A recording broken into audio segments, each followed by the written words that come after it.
Hello and welcome to the latest instalment of the D-Day Story virtual tour. While the museum's closed, we're going to be taking you on a virtual tour and show you some of the displays and some of the highlights in the museum.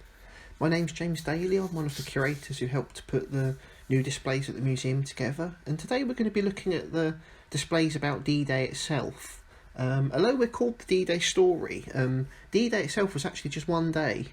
Well, actually, in terms of when H hour started and midnight, it was almost less than one day.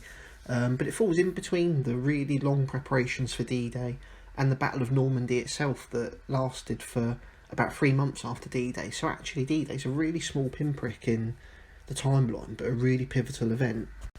So the first displays in this gallery are about the sea crossing to Normandy.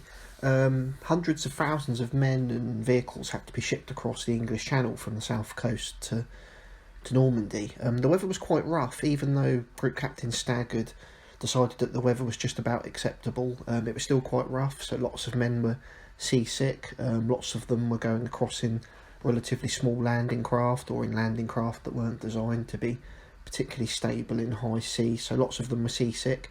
We've actually got some sick bags in the display that were issued to troops. It was a huge undertaking moving those thousands of men across the channel. It involved thousands of ships and thousands of landing craft, and trying to organise where all those were going to be and where they had to end up must have been a huge thing to organise. And this is before a time with computers, remember, so it's all done on paper and pens and manually, so it's a really impressive achievement. We've also got some displays here about the air crossing as well, which was going on at the same time, which involved thousands of aircraft and also included the airborne forces that landed on both sides of the Allied landings in Normandy.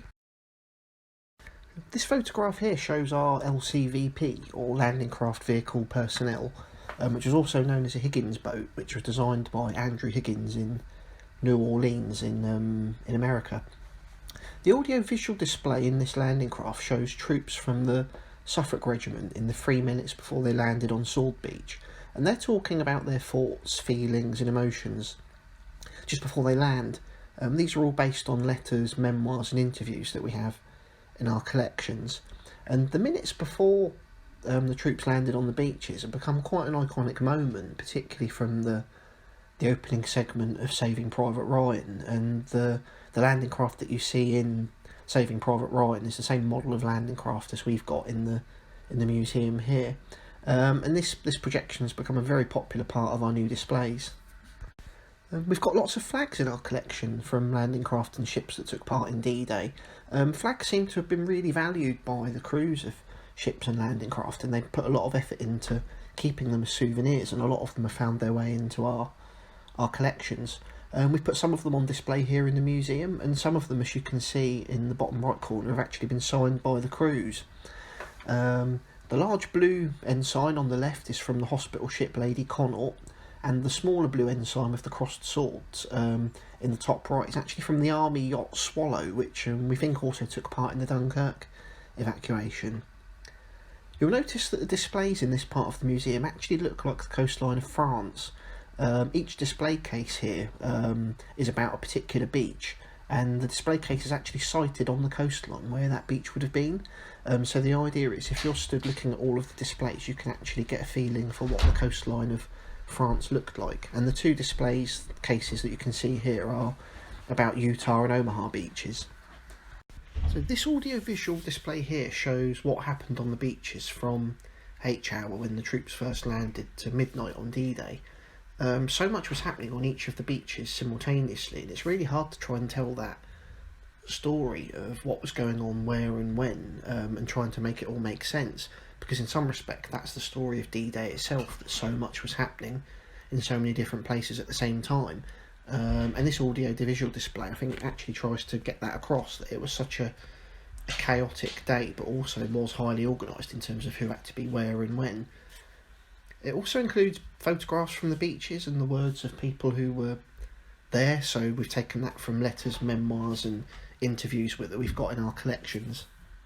So this display here is about Omaha Beach. The machine gun that you can see is a German MG-34, which was the forerunner of the better known MG-42, which was familiar from the opening scenes of Saving Private Ryan when the Germans are firing down from their bunkers on top of the cliff onto the American troops landing. The machine guns played a big important role in the German defences on D-Day. You can also see here in this photo a closer view of how the displays look like the map of Europe, and the coastline of Normandy's been cut out here. All of the maps that you can see printed onto the graphics were scanned from our collections, of which we've got hundreds of maps in our collections. In this photo here we can see the displays about Juno and Sword beaches. The display case nearest to the camera is about Juno Beach. The minefield sign that you can see was taken from just inland of Juno Beach. The helmet next to it was worn by a local Portsmouth veteran, Eddie Wallace, who landed on Juno Beach with an anti-aircraft unit. And the stick-looking object that you can see just to the left of the display case was owned by Captain Colin Maud, who was a Royal Navy beachmaster on Juno Beach. He was quite a character, and the knobkerry actually featured in the film The Longest Day. If you've seen the film, the guy who plays Colin Maud was carrying that very same knobkerry that you can see on the display case, and he quite famously hits the bonnet of a vehicle and it just randomly starts working again. So it's quite an iconic object in more ways than one, the fact that it landed on D-Day and also it featured in such an important film about D-Day. The displays in the D-Day gallery also show how the news of D-Day was reported. It includes things like newspapers, like the local Portsmouth Evening News, and we've also got a lot of objects about press reporters. The US officer's uniform that you can see in the display case towards the back of the scene was worn by Victor Stewart, who was the Portsmouth Evening News photographer at the time, and he took hundreds of photographs of the preparations for D-Day around Portsmouth, and we're really lucky to have these photos that help us tell the story of what was happening in the Portsmouth area around the time of D-Day. And you might be able to see a small statue on the plinth of a bird. That's actually Gustave the pigeon, who's become something of a museum celebrity. Gustave carried the first message back from Normandy to Thorney Island, a small note strapped to a capsule attached to his leg, and he was awarded the Dickin Medal, which was the animal equivalent of the Victoria Cross. When you're able to visit the museum again, you can buy Fluffy Gustave and our new Gustave illustrated children's book, which was actually written by young people in collaboration with an author. I've got my copy here in the photograph. And Gustave's story shows that D-Day wasn't even just about people, it was about animals too.